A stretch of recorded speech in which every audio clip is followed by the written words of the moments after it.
You might have heard about all this interest in UFOs, now UAP, in the US Congress the last few years. So what's Australia doing? Well, our government officially stopped investigating UFO reports in the 1990s when the Air Force closed their UFO files. Now, the government's official line is that there's nothing to see here on the topic of UFO or UAP. But if something warranted attention, they would investigate.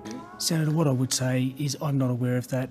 I am aware that there is reports due in the United States. If there is anything in that reporting that raises anything that would be a concern to us in our airspace, then we'll take that seriously. Tasmanian Senator Peter Whish-Wilson has been using Senate estimates to try and ascertain what the Australian government is doing. Whish-Wilson faces quite a bit of ridicule for this line of questioning from his fellow senators, including this infamous question. Is this a UFO question?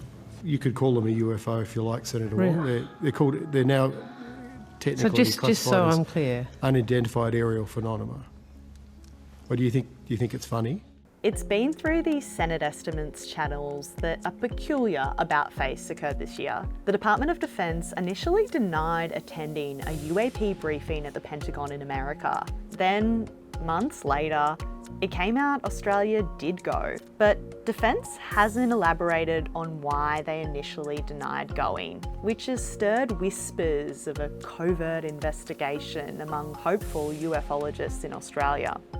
Meanwhile, in the States, there's a growing legitimacy to UAP. A video from a US Navy plane leaked online and showed something unidentified moving around in the sky. Even the New York Times did a story on it. So then all of a sudden, you get participation by mainstream media, and it's like a ball rolling downhill. It just starts gaining momentum. All this led to a US congressional hearing in 2023, where former intelligence officer David Grush testified to a secret multi-decade UAP program.